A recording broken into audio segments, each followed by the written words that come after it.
Baik, kita buka Alkitab kita di Filipi pasal 1 ya. Filipi pasal 1 kita baca ayat 9 sampai 11.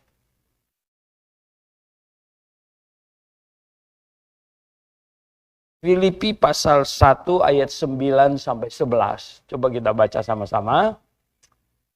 1, 2, 3.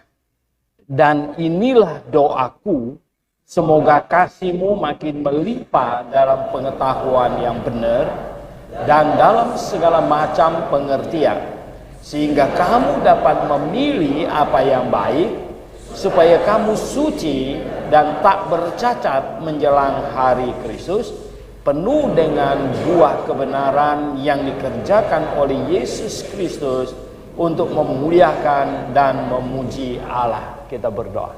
Bapa di surga, mohon berkat-Mu dan pimpinan-Mu pada akal budi kami, hati kami, supaya kami memahami firman-Mu, kemudian bukan hanya faham di akal budi kami, tetapi juga melaksanakannya ke dalam kehidupan kami.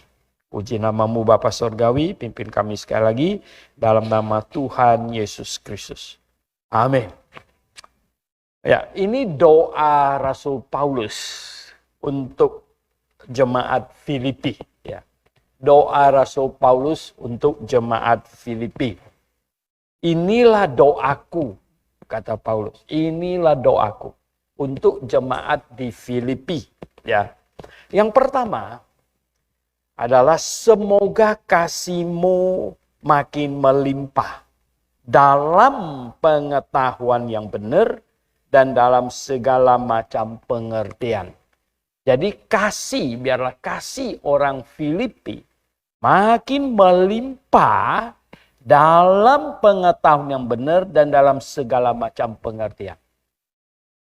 Jadi kasih yang melimpah bukan tanpa kontrol.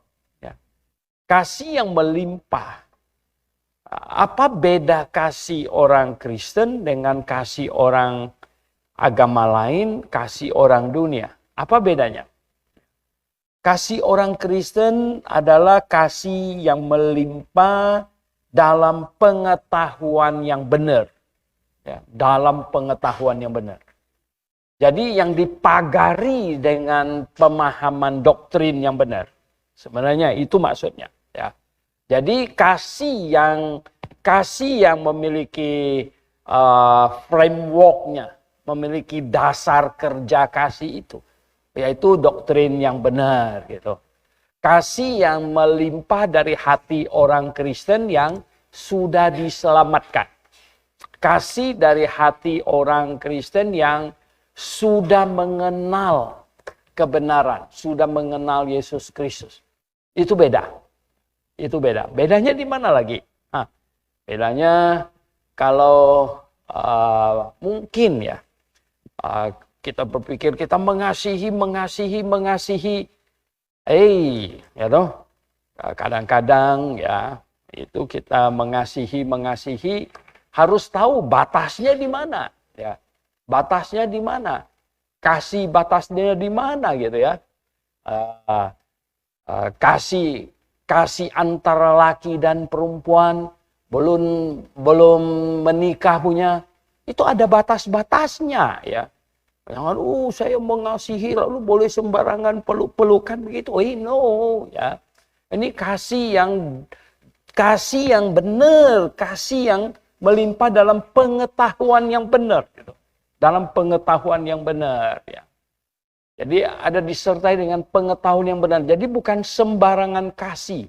Sembarangan kasih. Tapi kasih, saya mengasihinya. Ada agama lain katanya apa? Loh, kenapa nabi kalian menikah sampai puluhan istri? Katanya. Itu kan katanya kasihan. Ya toh, yang dinikahi itu kan janda-janda kasihan. Lah, itu kan bukan caranya macam begitu ya. Ya kalau mengasihinya kasih duit sama dia, bukan dinikahin kan begitu ya toh. Nah inilah kita beda kasih yang dalam kebenaran gitu loh ya. Kasih yang dalam kebenaran. Jadi kasih yang dalam kebenaran dengan kasih yang di luar sana berbeda. Kasih Kasih yang menjaga norma-norma sopan santun. Ya. Kasih yang menjaga itu. Ya, kasih yang betul-betul menjaga kehormatan. Ini kasih yang dalam kebenaran. Kasih dalam pengetahuan yang benar gitu. Dan katanya berdoa supaya orang di Filipi juga ya, kasihnya melimpah dalam segala macam pengertian. Mengerti ya. Mengerti mengapa kita mengasihi saudara kita. Di bagian Rasul Paulus berkata, kita harus mengasihi semua manusia. Tetapi kita mengasihi lebih dulu atau di atas itu kita mengasihi saudara kita seiman.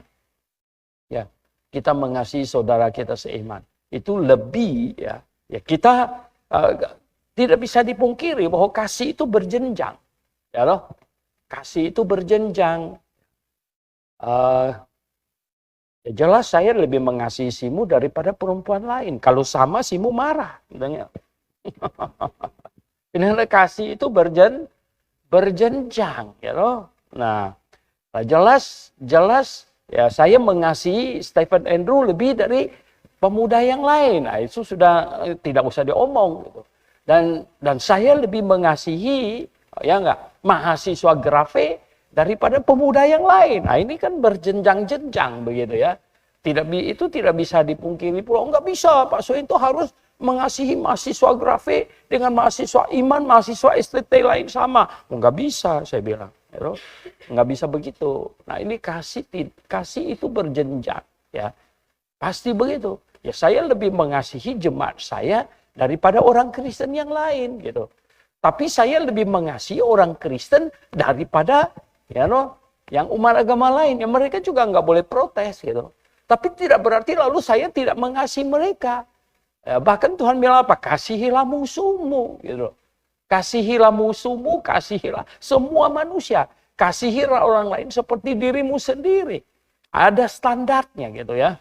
Ada standar. Jadi ini melimpah dalam kasih. Kasihmu melimpah dalam pengetahuan yang benar dan dalam segala macam pengertian.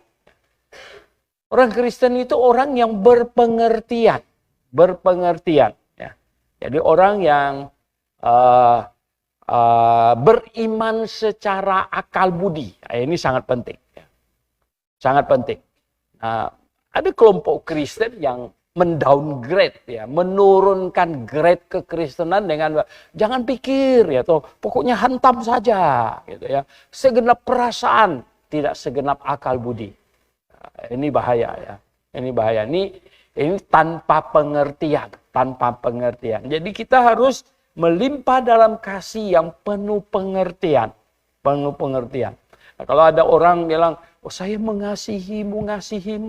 Lah mengasihi bagaimana? Sampai tingkat apa? Ini harus jelas gitu. Ya, harus jelas. Hati-hati ya. Karena kasih kita itu adalah kasih dalam pengetahuan yang benar dan kasih dalam pengertian. Ini yang Tuhan mau. Ya, ini yang dikatakan oleh firman Tuhan. Nah, kemudian apa lagi di sini katanya ya? Poin apa lagi di sini? Di sini dikatakan begini. Ya, sehingga kamu dapat memilih apa yang baik. Memilih apa yang baik. Rasul Paulus berdoa supaya jemaat Filipi dapat memilih apa yang baik. Ya, tentu setelah orang berpengertian, itu harus bisa memilih apa yang baik dan apa yang tidak baik. Ya, kita lihat ya. Apa yang baik dan apa yang tidak baik itu banyak di dalam kehidupan kita sehari-hari itu. Tiap hari kita memilih, ya. Tiap hari. Tidak ada satu hari pun kita tidak memilih. Hanya apa pilihannya. Ya, pilihan yang sudah rutin gitu. Bangun pagi mau pakai baju apa dan lain sebagainya. Itu pilihan. Dan tiap-tiap hari kita harus memilih. Ada banyak hal yang kita temui ini mau milih. Ya, besok mau bikin apa. Itu saja kita membuat pilihan. Ya, membuat pilihan.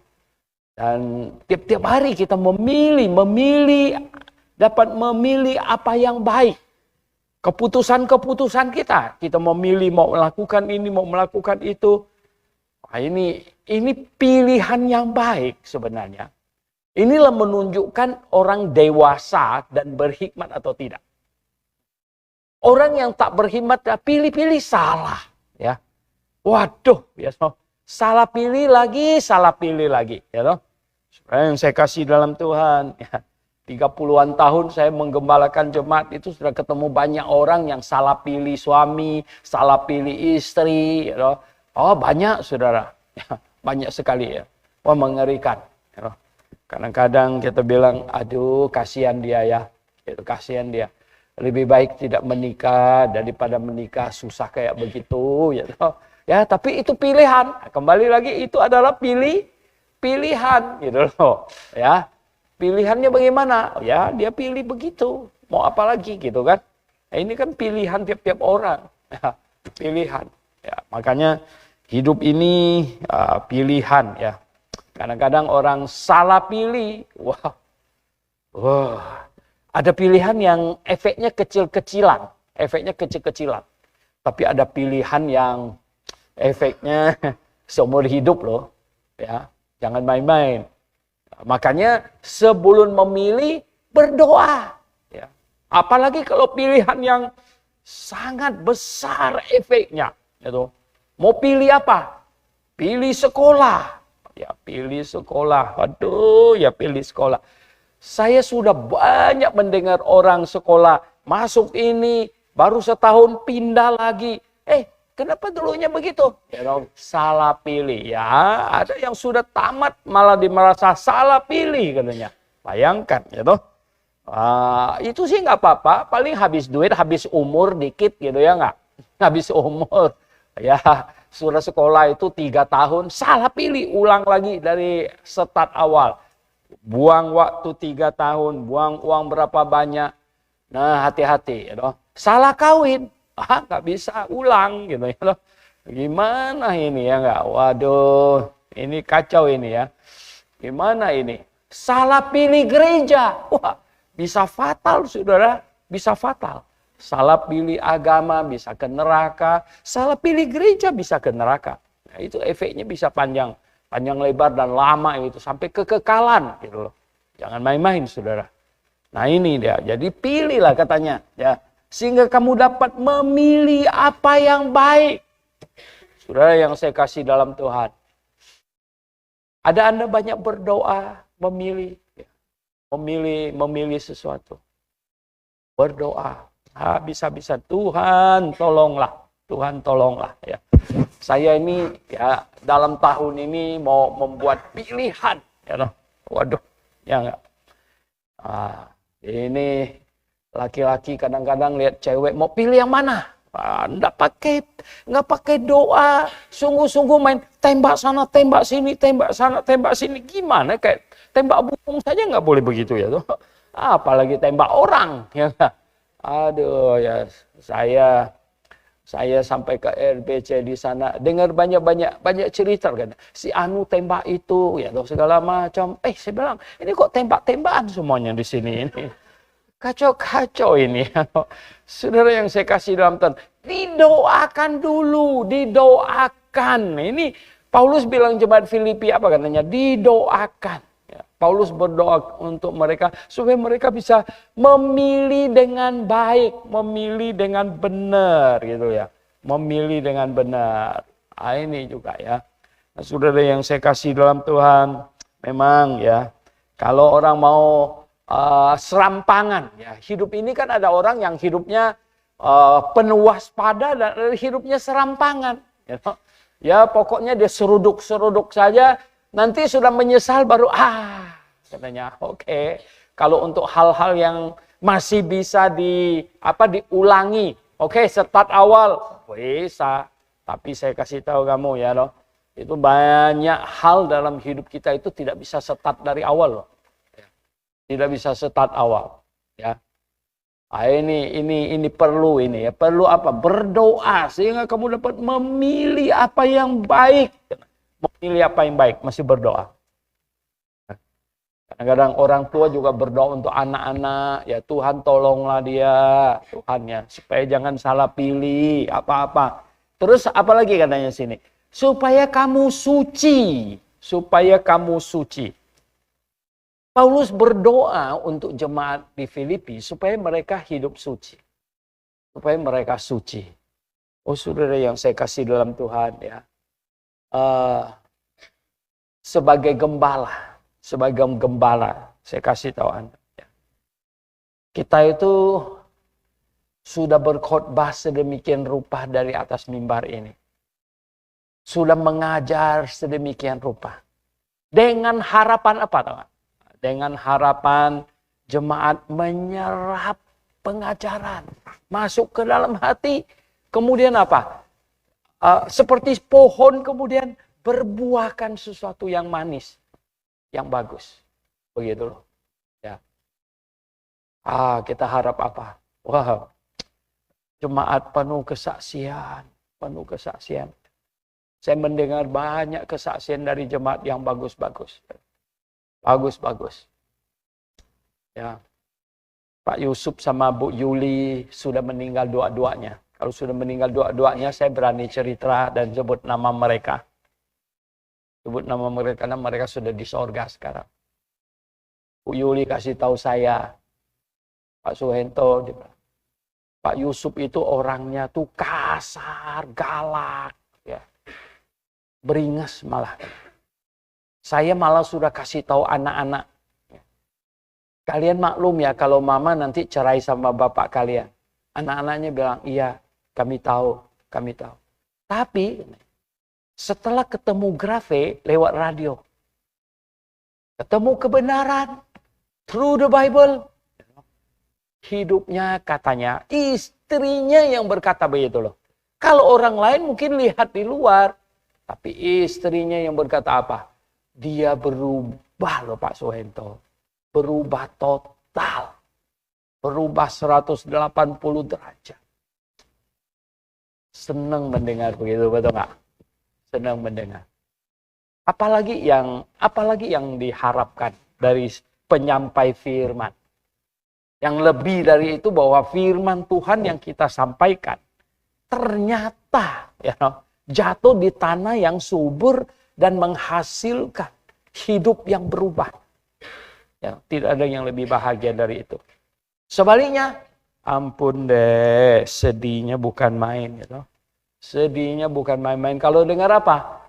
Ya ampun, si Anu kok begini, si ini kok begitu. Ya enggak? Dengar firman Tuhan tiap minggu, plus Rabu malam, plus entah kapan-kapan lagi gitu ya. Kenapa melakukan hal yang begitu? Ya. Aneh gitu. Ya loh, kayaknya nggak ada nyangkutnya di dalam sini. Ini syup lewat sini gitu. Ya loh, kenapa bisa begitu? Nah ini Paulus berdoa jemaat Filipi supaya mereka apa? Hidup suci. Hidup suci. Ya. Hidup suci. Saudara yang saya kasih dalam Tuhan. Di dalam surat Ibrani. Tanpa kekudusan. Tanpa kekudusan tidak ada orang bisa melihat Allah. Oke. Pengajaran doktrin kita berkata, saya tidak bisa kudus.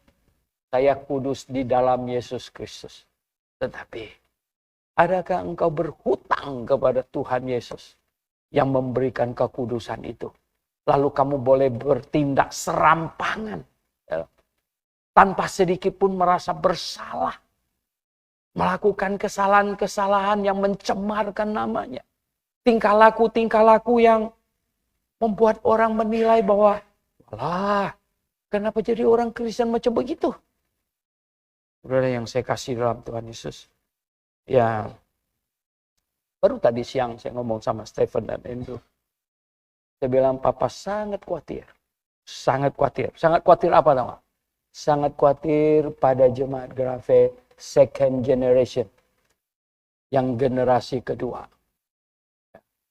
Generasi pertama yang datang ke Grafe itu adalah taubat melalui mendengarkan seminar, mendengarkan radio, segala macam, taubat datang. Saya bilang itu pun dengar baik-baik. Suami yang taubat, istrinya diseret-seret. Ya. Sehingga apa? Ya. Kadang-kadang ya, orang kritik ini saya bilang sabar.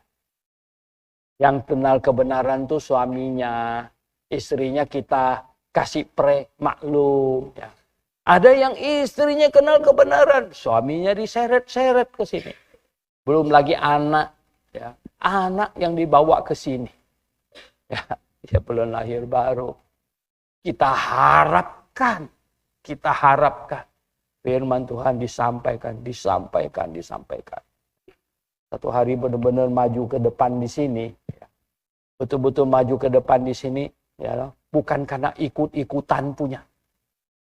Bukan karena sudah lama saya nggak maju deh. Bukan begitu punya.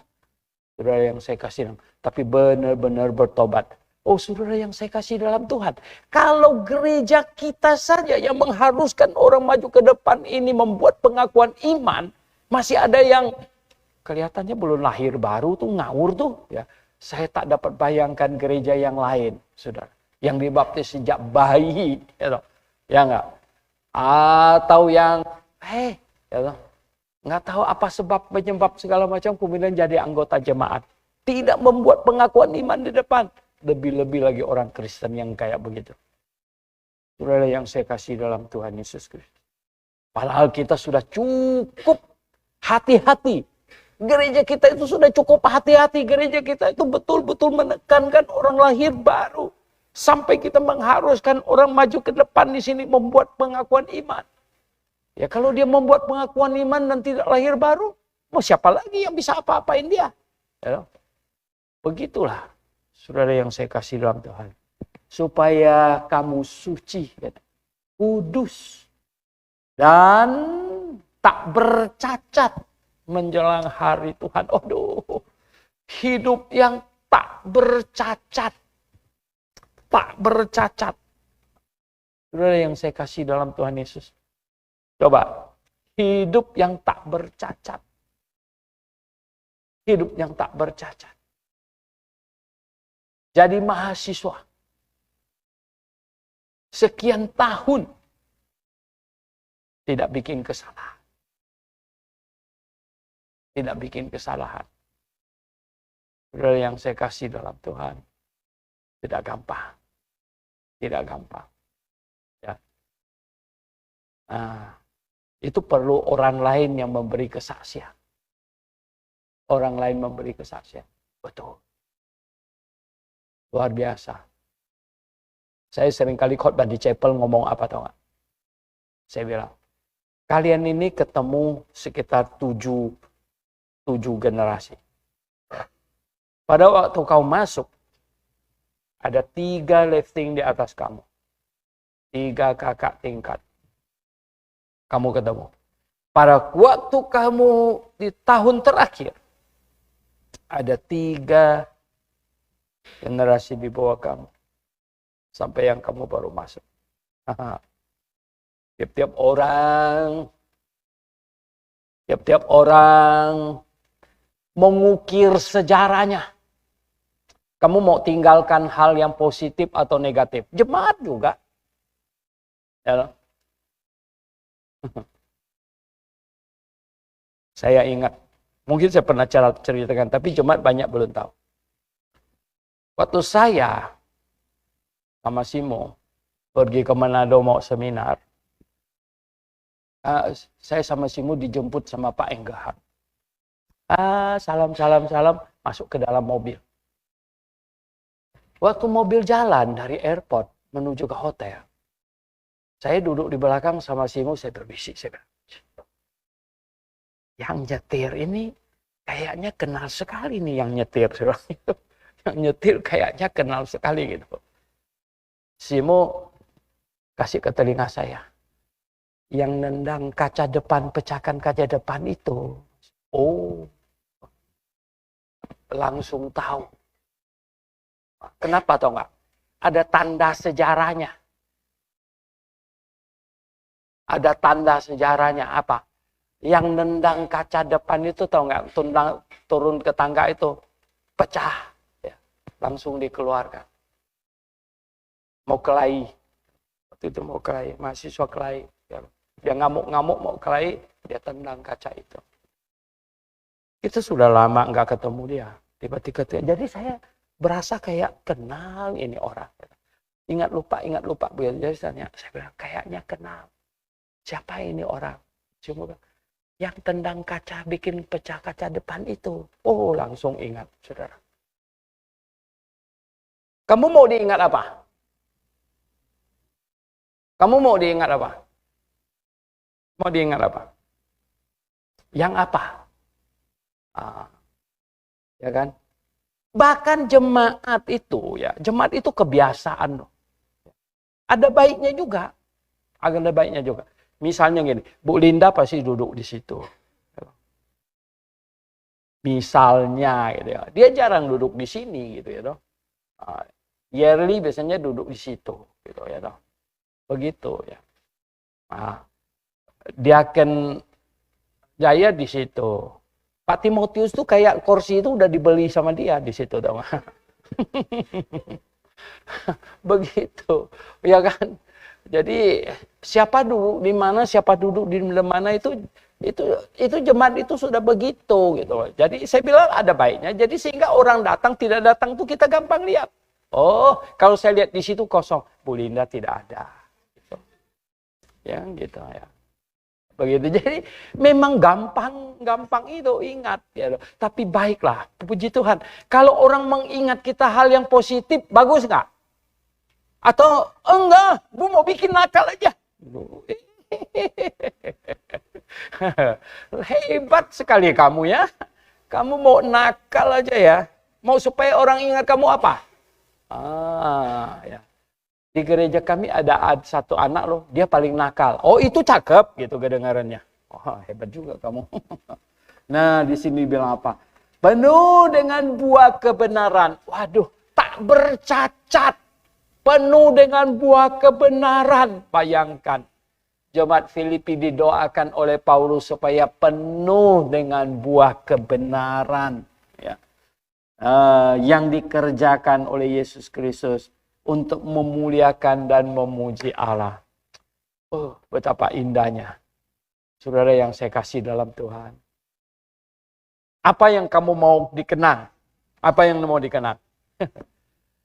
Waktu si Ali, Sinta nggak datang. Kalau Sinta kenal, si Ali itu jemaatnya GKJ di situ. Ulang tahun pernikahan, jadi saya sama Simo diundang. Tahu nggak? Saya duduk di meja 10 orang. Jadi ini ada mantan, saya punya pemuda remaja, segala macam. Ada Akian, segala macam. Saya duduk diam aja, tau nggak? Itu satu orang yang di sebelah itu, dulu itu masih Akian namanya tuh. Waduh dia cerita sama pendetanya tuh dulu. Dia cerita dulu waktu Pak Soeharto pimpin jadi gembala kami paling semangat semuanya begitu ya. Saya lihat pendetanya ya, kasihan dia gitu ya toh, dibandingin. Kasihan sekali ya. Benar ya toh. Jadi di depan saya diam aja saya diam.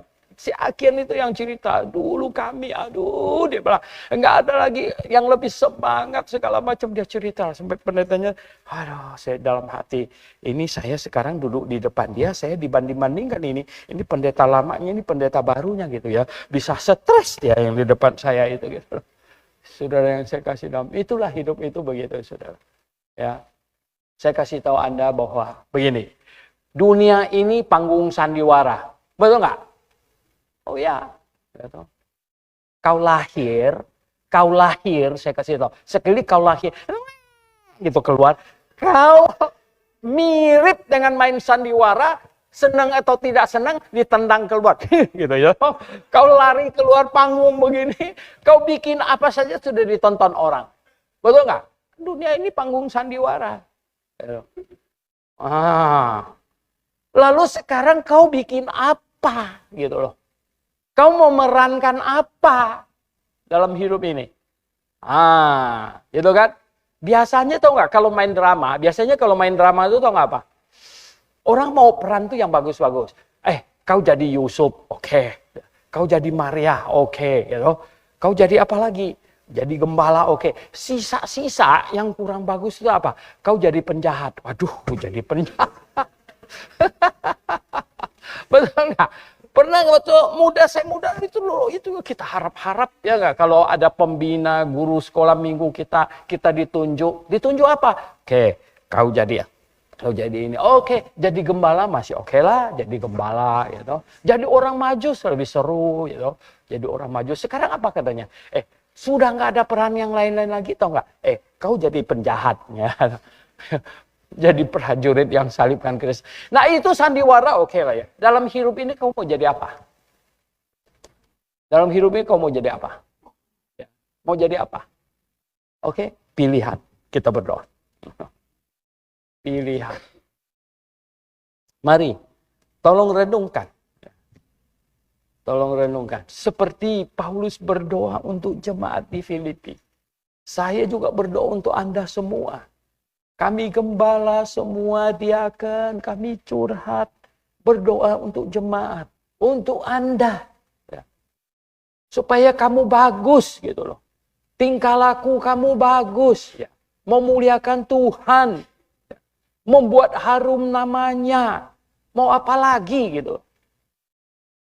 Coba direnungkan gitu. Pertanyaan besar kadang-kadang apa? Sudah lahir baru belum gitu. Ini pertanyaan besar. Bapa di surga.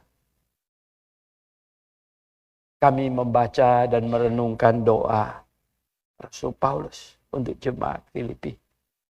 Tuhan kami jemaat yang sama, jemaat Grafe. Memerlukan doa itu juga Tuhan. Supaya kami penuh kasih. Kasih dalam kebenaran. Kasih dalam pengertian. Hidup suci, kudus. Berusaha hidup tak bercacat. Tuhan tolong kami. Pimpin kami semuanya Tuhan. Kami berdoa dalam nama Tuhan Yesus Kristus. Amin. It's okay.